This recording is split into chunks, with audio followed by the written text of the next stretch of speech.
سبحان الله والحمد لله لا إله إلا الله الله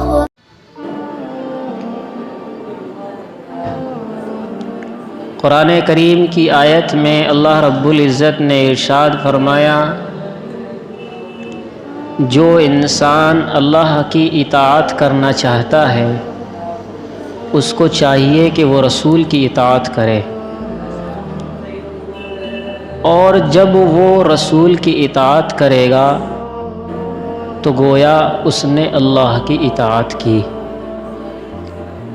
گویا کہ یوں کہیے اطاعت اللہ پر مقدم ہے اطاعت الرسول۔ اگر اللہ کی اطاعت کرنا چاہتے ہو، اللہ کے مطیع فرما بردار بننا چاہتے ہو، پہلے اطاعت رسول کرنی ہوگی، رسول کی اطاعت کرنی ہوگی۔ اسی آیت کے ذیل میں سیدنا عمر فاروق کی زندگی کا ایک لمحہ آپ کے سامنے ذکر کیا جاتا ہے کہ سیدنا عمر فاروق رضی اللہ تعالی عنہ نے جب فتح کر لی، اور فتح اتنی دور تک پھیلی کہ 22,50,000 میل تک ان کی سلطنت پھیل گئی، ان کی حکومت پھیل گئی، تو 22 لاکھ مربع میل تک حکمرانی کرنے والی ذات، کیا اندازہ ہوگا اس کا رہنا سہنا کیسا ہونا چاہیے، اس کا کھانا پینا کیسا ہونا چاہیے۔ ایک ایسا بادشاہ، ایک ایسا حاکم، ایسا گورنر جس کی حکومت 22.5 لاکھ مربع میل تک پھیلی ہو، اور صرف حکومت انسانوں پر نہیں تھی، سیدنا عمر فاروق رضی اللہ تعالی عنہ کی حکومت صرف انسانوں پر نہیں، حتیٰ کہ ہواؤں پر اس کا کنٹرول رہا ہے، آگ پر اس کا کنٹرول رہا ہے، اور زمین پر سیدنا عمر فاروق کی حکومت رہی ہے۔ اربع عنصر جو کہلاتے ہیں، آگ، پانی، ہوا، ان پر سیدنا عمر فاروق نے حکومت کی ہے۔ اتنا بڑا فاتح، اور زندگی کا حال کہ دور نبی کے اندر بھی سیدنا عمر فاروق رضی اللہ تعالی عنہ کی عادت یہ تھی کہ 1 مہینے میں 1 مرتبہ گوشت کھاتے، اور کبھی چھنا ہوا آٹا نہیں کھاتے، موٹا کھانا، موٹا پہننا، سخت لباس پہننا، یہ عادت چلی آ رہی۔ لیکن جب حکومت پھیل گئی، سلطنت پھیل گئی، تو صحابہ کرام نے مشورہ کیا کہ اب حضرت عمر فاروق کو اپنا رویہ، اپنی زندگی کا طرز بدل لینا چاہیے، اب ان کو اچھا کھانا پینا، کوئی غلام، کوئی خادم بھی رکھنا چاہیے، آخر بادشاہ ہے، آخر حاکم ہے۔ مشورہ ہوا تو پھر یہ بات آئی کہ یہ بات کہے گا کون؟ ہے جی، ہاں، اتنا بڑا جلیل القدر صحابی، حاکم، یہ بات کہے گا کون؟ سیدنا علی المرتضی رضی اللہ تعالی عنہ نے ارشاد فرمایا کہ عمر فاروق یہ بات ہرگز قبول نہیں کریں گے۔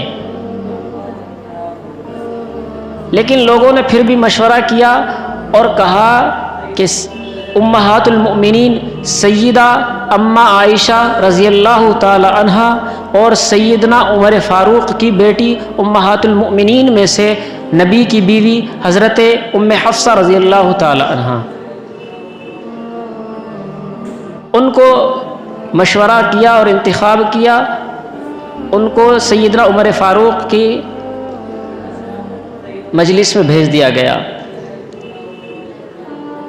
کیونکہ اما عائشہ حضور کی بیوی اور اما حفصہ عمر فاروق کی بیٹی، اور دوسرا مقام ان کا یہ کہ یہ بھی حضور کی بیوی، تو ظاہر سی بات ہے حضور ان کا سیدنا عمر فاروق ان کا لحاظ کریں گے اور ان کی بات کو توجہ دیں گے۔ جب یہ دونوں سیدنا عمر فاروق رضی اللہ تعالی عنہ کے پاس پہنچتی ہیں تو سیدنا عمر فاروق رضی اللہ تعالی عنہ دریافت کرتے ہیں کہ کیسے آنا ہوا۔ کہتی ہیں امیر المؤمنین نبی کا دور تھا، دنیا تب نہیں آئی، وہ بھی فقر میں چلے گئے۔ ابو بکر صدیق رضی اللہ تعالی عنہ کا دور خلافت آیا، دنیا تب بھی نہ آئی، فقر میں چلے گئے۔ لیکن آج آپ کی حکومت ہے، اللہ نے آپ کو سلطنت دی ہے، خزانوں کے ڈھیر لگے ہوئے ہیں، آپ 22 لاکھ مربع میل پر حکمرانی کرنے والے ہیں۔ آپ کی شایان شان یہ نہیں کہ آج بھی آپ پھٹے ہوئے کپڑے پہنے، آج کی شایان شان نہیں کہ آپ آج بھی سوکھے اور باسی کھانا کھائے۔ تو کہنے لگے عمر فاروق رضی اللہ تعالی عنہ جلال کے ساتھ کہ آپ لوگوں کو یہ مشورہ کس نے دیا، مجھے یہ بتلائے۔ دونوں کہنے لگی پہلے آپ ہماری بات کا جواب دیں، ہاں میں یا نہ میں۔ عمر فاروق رضی اللہ تعالیٰ عنہ کہنے لگے حفصہ میں اماں عائشہ سے سوال نہیں کرتا، لیکن میں تم سے پوچھنا چاہتا ہوں، بتاؤ نبی کے پاس کبھی پیٹ بھر کر کھانا رہا ہے؟ ساری زندگی میں کبھی نبی نے ایک دن میں 2 وقت میں پیٹ بھر کر شکم سیر ہو کر کھانا کھایا ہے کہ نہیں؟ کبھی مہینے میں میسر آتا۔ بتاؤ سرور کائنات کے پاس پہننے کے لیے کتنے جوڑے تھے؟ ابا جی ایک جوڑا تھا، ایک جوڑا، اسی کو دھوتے، اسی کو پہنتے، اسی میں زندگی بسر کرتے۔ حتیٰ کہ ایک دن ایسا آیا کہ نبی کریم علیہ الصلاۃ والسلام نے وہ اپنا جوڑا، وہ اپنا لباس، وہ اپنے کپڑے دھو کر کے سوکھنے کے لیے لٹکائے ہوئے ہیں، اور بلال حبشی رضی اللہ تعالی عنہ آتے ہیں، یا رسول اللہ نماز کا وقت ہوا جاتا ہے، لہٰذا آپ تشریف لائیں، امامت کریں، نماز پڑھائیں۔ حضور نے فرمایا بلال میرے کپڑے ابھی گیلے ہیں، آج میرے اور آپ کی الماری کے اندر 20 اور 30 جوڑے لٹکے ہوئے ہیں۔ سرور کائنات ساری دنیا کا، جس کو نبی بنا کر اور رسول اور رحمت بنا کر بھیجا گیا ہو، اس کے بدن پر کپڑا نہیں ہے کہ نماز پڑھا سکے۔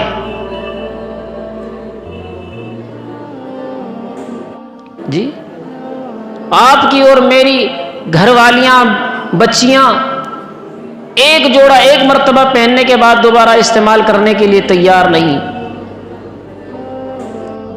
معراج کے دولہے کے پاس دیکھو صرف ایک ہی لباس ہے، اس کے پاس دیکھو جس نے رب سے ہم کلامی کی ہو، جس نے رب کو دیکھا ہو،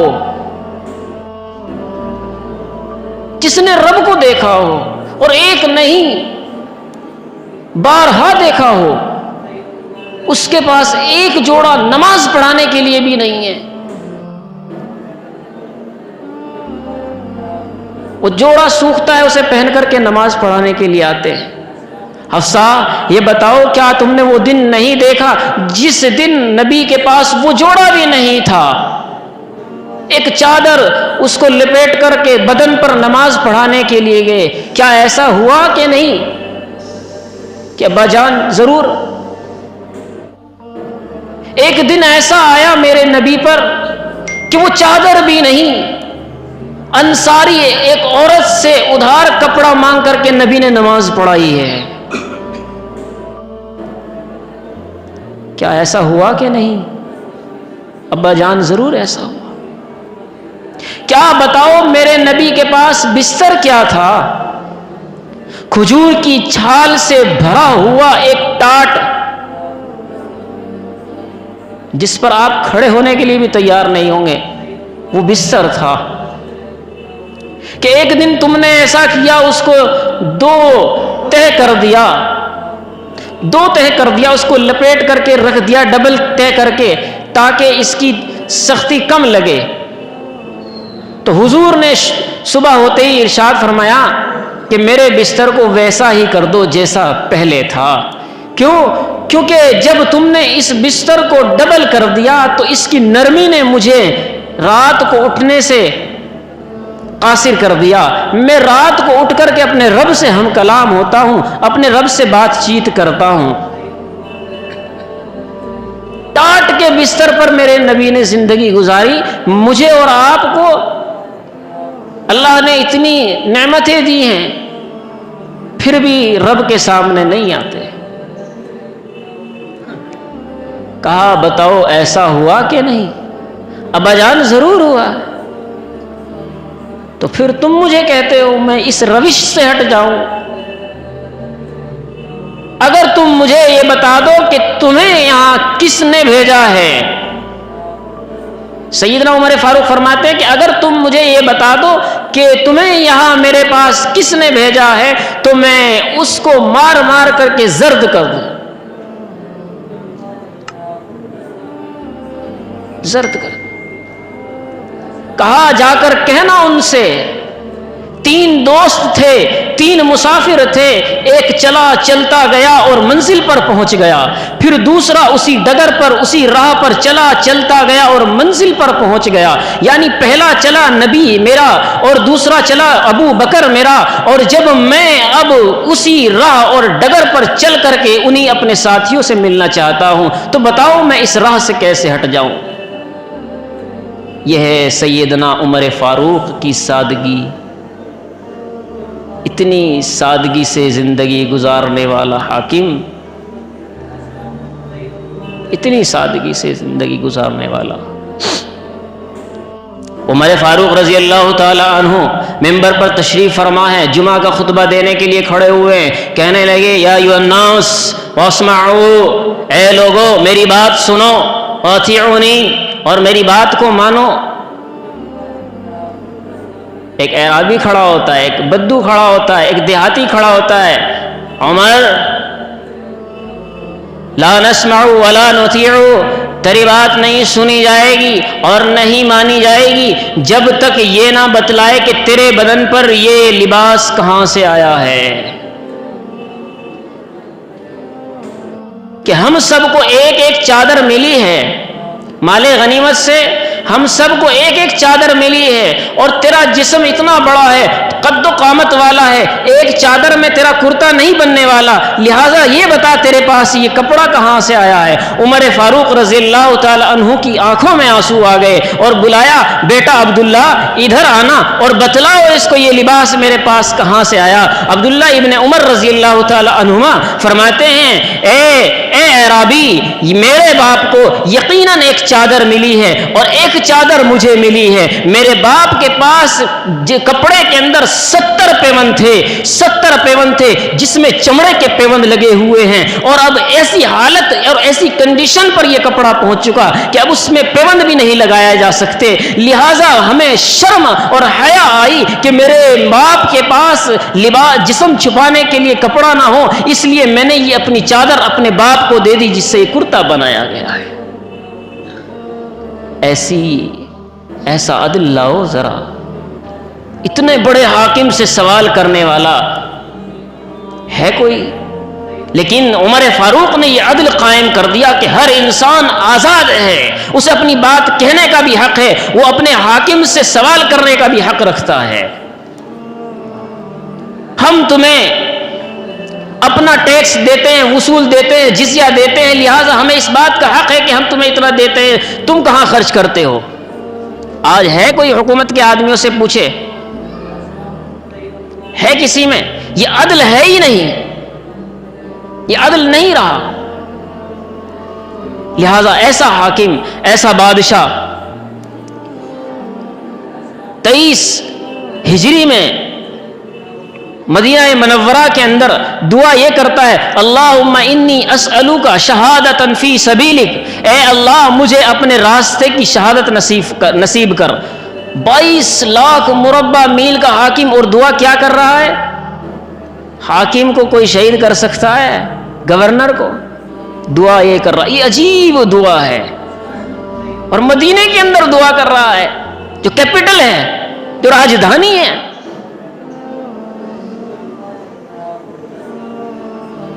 لیکن یہ دعا عمر ہے، رب نے جب اس کے رائے کو قبول کیا تو دعا کو کیسے قبول نہ کرے گا؟ کیوں؟ عمر فاروق نے اندازہ لگایا اور یقین ہو چکا تھا کہ جب احد پہاڑ کے اوپر ایک روز میں اور عثمان ذو النورین اور ابو بکر صدیق اور میرا آقا نبی کریم صلی اللہ علیہ وسلم احد پہاڑ کے اوپر تشریف فرما ہوئے تو وہ پہاڑ لرزنے لگا، ہلنے لگا۔ میں اپنے شوق میں کہتا ہوں کہ اس پہاڑ کو لطف آنے لگا کہ میرے اوپر کتنی بڑی ہستی کھڑی ہے، اسی لیے وہ پہاڑ جھومنے لگا۔ تو میرے نبی نے فرمایا، اسبت احد، اے پہاڑ خاموش ہو جا، رک جا، ٹھہر جا، تجھے پتا ہے کہ تیرے اوپر فإن علیک نبی و صدیق و شہیدان، کہ تیرے اوپر ایک نبی اور ایک صدیق اور 2 شہید موجود ہیں۔ لہذا نبی کریم صلی اللہ علیہ وسلم مراد، اور صدیق سے صدیق اکبر مراد ہے، اور 2 شہید عمر فاروق اور عثمان ذو النورین ہیں، کیونکہ وہی وہاں پر موجود تھے۔ اس لیے عمر فاروق کو یہ یقین ہو گیا تھا کہ مجھے شہادت نصیب ہوگی، مجھے شہادت نصیب ہوگی، اس لیے یہ دعا مانگی۔ لہذا 23 ہجری میں 26 ذی الحجہ کو ان پر مدینہ المنورہ کی مسجد نبوی کے اندر فجر کی نماز میں حملہ ہوتا ہے، اور ابو اللؤلؤ مجوسی حملہ کر کے شہید کر دیتا ہے۔ اس کے بعد جب شہید کر دیا جاتا ہے، عبد الرحمن بن عوف رضی اللہ تعالیٰ عنہ نماز ادا کراتے ہیں، اور نماز ادا کرنے کے بعد سیدنا عمر فاروق رضی اللہ تعالیٰ عنہ کو اٹھا کر کے ان کے گھر پر لے جایا جاتا ہے۔ کچھ لمحے اور کچھ وقفے کے بعد ہوش میں آتے ہیں، تو عمر فاروق رضی اللہ تعالیٰ عنہ ہوش میں آتے ہی کیا پوچھتے ہیں؟ لوگوں عبرت حاصل کرو، عبرت حاصل کرو۔ یہ اتنی لمبی تقریر کا مقصد صرف ٹائم